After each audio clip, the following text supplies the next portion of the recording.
1월 26일 오늘 하나님의 말씀은 역대하 17장 말씀입니다. 3절로 6절 말씀.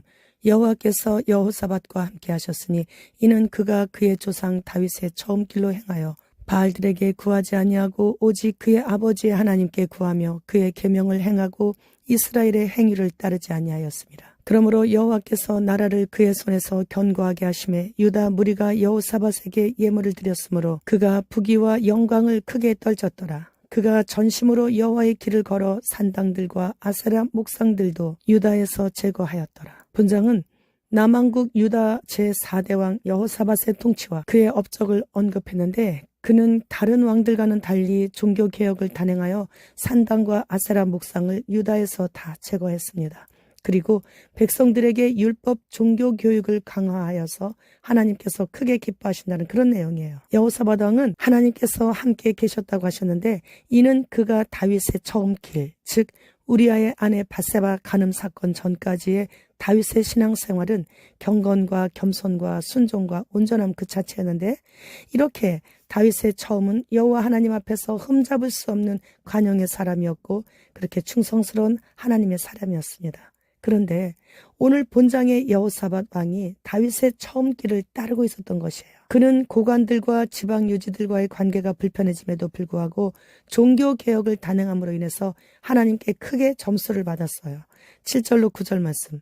그가 왕위에 있은 지 3년에 그의 방백들 베나일과 오바댜와 스가랴와 느다넬과 미가야를 보내어 유다 여러 성읍에 가서 가르치게 하고 또 그들과 함께 레위 사람 스마야와 느다냐와 스바랴와 아사헬과 시미라목과 여호나단과 아도니아와 도비아와 도바도니아 등 레위 사람들을 보내고 또 저희와 함께 제사장 엘리사마와 여호람을 보내었더니 그들이 여호와의 율법을 가지고 유다에서 가르치되 그 모든 유다 성읍들로 두루다니며 백성들을 가르쳤더라. 여호사밧 왕은 이렇게 말씀에 능통한 방백들에게 하나님의 율법책을 가지고 유다 전국을 두루 돌아다니며 백성들을 가르치게 하는데 힘을 쏟았어요. 여호사밧 왕은 자신의 왕의 자리에 연연하지 아니하였고 사람의 눈치를 보지 않았고 오직 두렵고 떨리는 마음으로 온전히 하나님께만 향했던 그런 왕이었습니다. 그러므로 하나님께서는 여호사밧 왕에게 부귀와 영광을 크게 떨치게 해주셨습니다.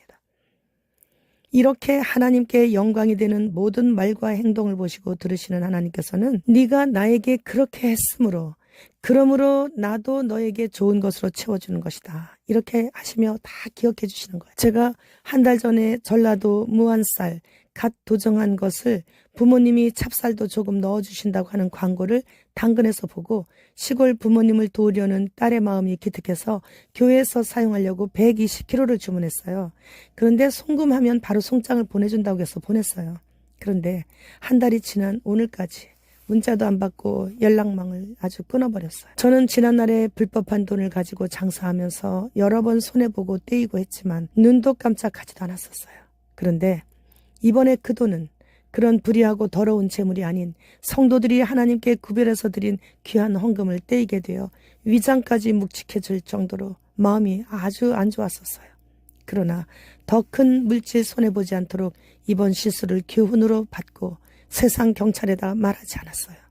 그리고 그분이 열어보지도 않는 카톡에 이 돈은 두렵고 떨리는 하나님의 것입니다. 그렇게 말하고 끝냈어요. 그 후 몇 날이 안 돼서 하나님께서 미국에서 위로금도 보내주시고 또 구독자 한 분은 갑자기 쌀을 보내고 싶다고 하시며 쌀을 보내주셨는데 최상급의 쌀 120kg가 왔어요. 얼마나 놀랐는지 몰라요. 어떻게 잃어버린 쌀의 양과 똑같이 보내셨을까? 그러므로의 하나님께서 기적을 일상이 되게 하시는 거예요. 하나님의 눈앞에서 정직하게 신실하게 때론 손해를 봐도 억울해도 하나님을 생각하며 참으며 살아간다면 그러므로의 하나님을 만나는 삶이 그런 기적의 삶이 일상이 되게 해주신다는 거죠. WHO에서는 고용주가 직원의 뇌파를 모니터링할 수 있는 기술이 도입되었는데 직원이 일에 집중하지 않을 때는 뇌파를 통해 고용주가 지금 그가 일과 아무런 관계없는 생각을 하고 있는 것까지 다 파악할 수 있다고 합니다. 1999년 영국의 이코노미스트 잡지에서 곧 다가올 미래에는 프라이버시 시대의 종말이라고 게재를 했어요. 인간의 미래는 이미 그들에 의해 결정되는 것임을 일찌감치 알려주었던 것이죠. 지금은 사람의 생각까지도 이렇게 제어를 하고 있습니다. 그래서 지금은 프라이버시의 종말의 날이에요. 하나님께서 우리 각자에게 주신 유전자를 변형시키지 않도록 잘 지켜 보존하고 있어야 주님을 만날 수 있는 마지막 종말의 때입니다. 주님 곧 오십니다. 마라나타.